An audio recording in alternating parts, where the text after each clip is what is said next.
In the late 1930s, Japan stood on the edge of ambition.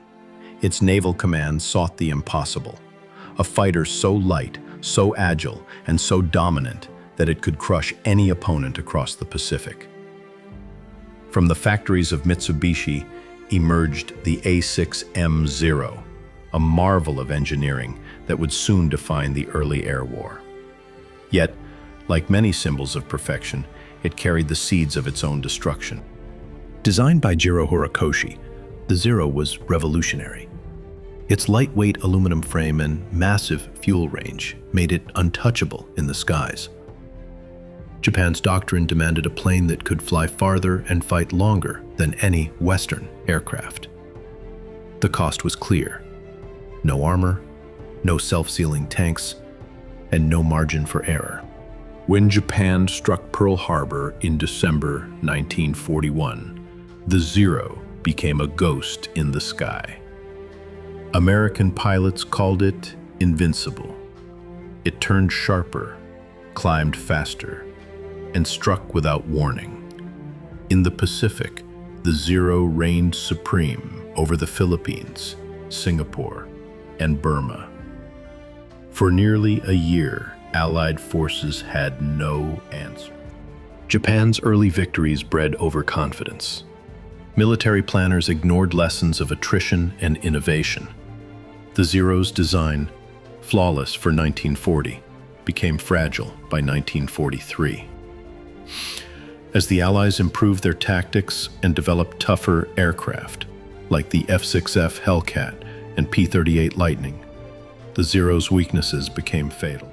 At the Battle of Midway, Japan's confidence shattered. 4 carriers and hundreds of Zeros were lost. The Empire's greatest weapon was suddenly outnumbered and outmaneuvered.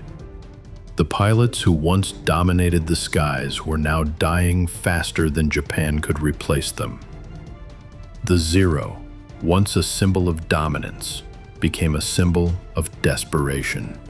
While American factories adapted and evolved, Japan's industry froze. Shortages of materials, fuel, and trained engineers crippled progress. The A6M5, an upgraded Zero, barely kept up with the new generation of Allied aircraft. Japan's obsession with the old design prevented innovation, a fatal mistake. For the pilots of the Imperial Japanese Navy, the Mitsubishi A6M Zero was far more than a mere aircraft.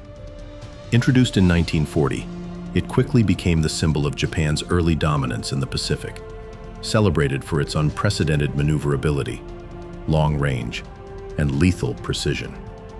To the men who flew it, the Zero was almost an extension of their own bodies, a vessel through which they expressed skill, courage, and the ethos of Bushido, the samurai code that glorified honor, discipline, and self-sacrifice. Training was intense and exacting.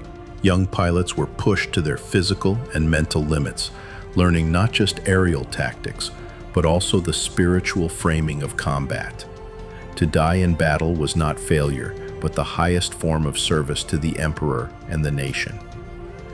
Many diaries and letters from the era reveal a deep reverence for the Zero, describing it as a bird of freedom and death, and a companion in the sky that demanded respect as much as it offered power. Yet, by 1943, the realities of war began to erode the mystique. Japan's industrial output could no longer keep pace with the relentless expansion of American aircraft production.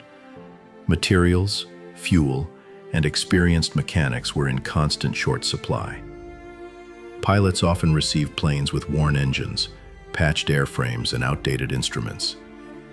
The very machine that had once granted them dominance now became a fragile tool in the face of increasingly advanced Allied fighters, such as the F-6F Hellcat and the F-4U Corsair, whose superior speed and firepower exposed the limitations of the Zero in combat. As defeat loomed, the Zero assumed a new and tragic role. By 1944 to 1945, it was increasingly deployed in kamikaze missions, a weapon of desperate sacrifice rather than mastery. Pilots, some barely out of their teens, were sent on one-way missions against Allied ships, their aircraft packed with explosives. These missions, framed as acts of ultimate honor, exemplified the shift from precision engineering to symbolic gesture. The machine that had once embodied technical brilliance and aerial artistry was transformed into an instrument of human tragedy. Even in this descent, the men behind the machine retained their fierce dedication. Accounts describe the final moments before takeoff: quiet reflection, ritualistic farewells, and a stoic acceptance of fate. The Zero, once a symbol of Japan's ingenuity, had become inseparable from the fate of its pilots, a testament to both the brilliance of engineering and the human cost of ideology and war. By 1945, the Zero was obsolete, outgunned, outpaced, and outnumbered. Yet its legend endured. It changed how the world thought about air combat, inspiring both fear and respect. The Zero's fatal flaw was not in its design, but in Japan's inability to evolve. In its rise and fall, we see the story of ambition turned into obsession. The Mitsubishi Zero remains one of history's most remarkable aircraft, a masterpiece born from perfectionism and destroyed by it. It stands today not just as a relic of war, but as a lesson. Innovation without adaptation leads to extinction. And for Japan, the Zero's ghost still whispers across the Pacific, a symbol of brilliance and of the cost it demanded.